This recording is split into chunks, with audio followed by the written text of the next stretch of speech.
It's going to be very difficult because what's happening is our climate isn't changing in ways that we've never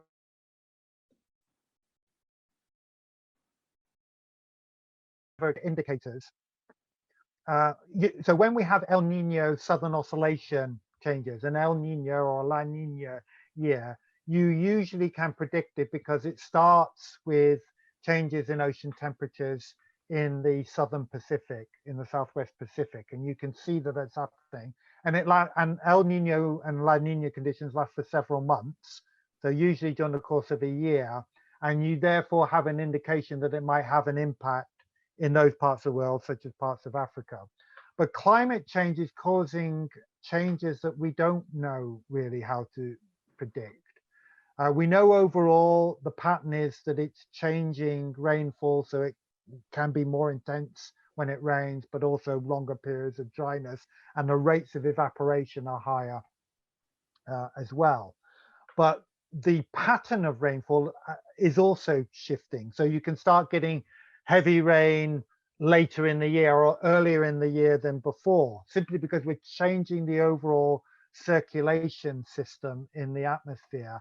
Big changes going on in the atmosphere. And it's very, very difficult for anybody then to predict. And farmers in particular, this is a nightmare. All I The only thing that we can do is monitor how things are happening and have scientists help farmers to understand what patterns might be emerging and to help predict which way they're going. It may mean that farmers need to change their planting patterns and indeed change the kinds of crops that they grow in order to adapt to the change in rainfall conditions. And that's going to be very difficult. But it also means that they should be looking at insurance systems. And in Malawi, for instance, the UK government has tried to help the development of micro insurance schemes, which allow farmers to take out affordable insurance, pay a small amount. And what it does is it ensures them that if the rains do fail, they then get money that allows them to kind of live. At least it compensates them for, say, a loss of crop or a loss of livestock, which they would normally use as a source of income. So that's the kind of thing that can kind of help farmers cope with this increasing uncertainty. But unfortunately, it's going to be very difficult to be able to predict exactly how the climate's changing over the future. And it's not going to be easy.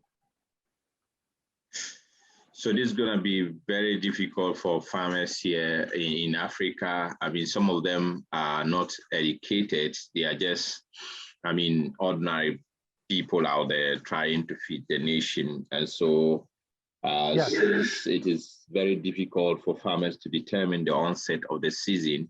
Yes. You know, most of them do not have access to scientists who would advise them on things that they need to do.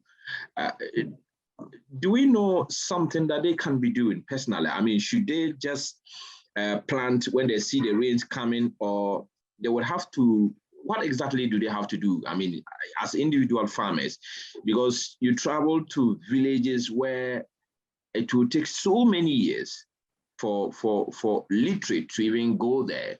It becomes difficult for farmers to actually wait for some of these scientists to guide them. What exactly should they be doing as individuals to be able to cope with the situation? Well, I would say that they need to tell their local and national policymakers and the politicians that they need access to this information, and that we should be making greater use of mobile technology, for instance. You know, if a farmer is able to get a mobile phone, for instance, if we can give them access to mobile phones, they can get information from scientists that way. They don't have to meet a scientist in the person to get the information they need. And you can be given alerts if the meteorological service in Ghana is able to predict that drought conditions are about to start, or in 2 months' time it may be that they have below average rainfall, they can at least give the farmers a little bit of early warning.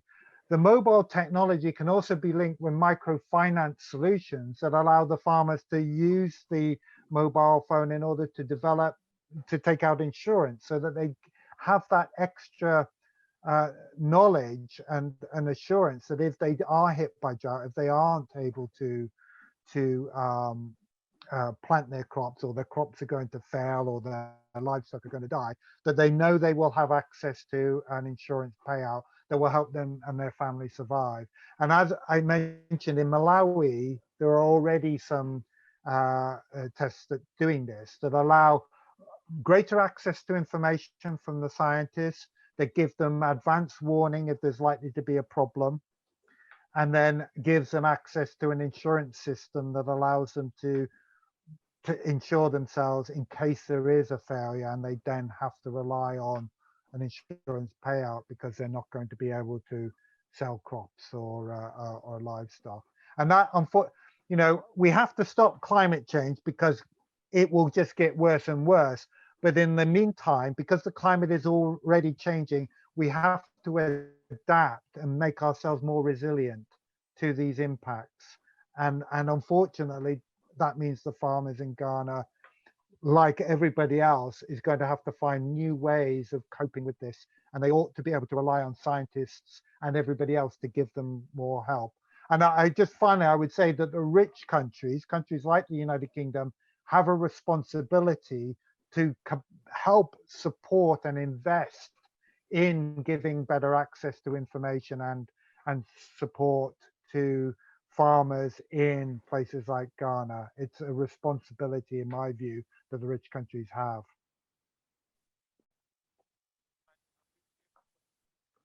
I can't hear you.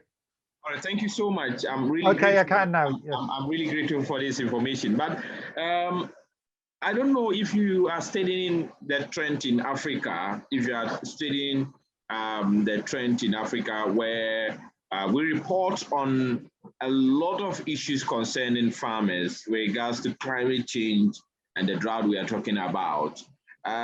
What do you think would happen if in the next 5 years we are not able to provide enough support or policies or measures to be able to support these farmers? What do you think is going to happen in the next 5 years if we do not have this better support for farmers who provide food for us in Africa? Well, I'm afraid in the worst case, you will get famine, and people will die, and people will move to escape, and you might have a crisis. We all remember, we've seen in many parts of the world, that's what happens. We remember, of course, in Ethiopia in the 1980s and in the West, our eyes were open to the devastating consequences of famine in Ethiopia, and that was at least partly caused by drought conditions. And there are many droughts that trigger famines across the world. Indeed, there's evidence in Syria in 2010, they had a drought. It caused a reduction in wheat crops that led to unrest and is linked to the conflict. So we know there is a link between drought, famine, starvation, and conflict.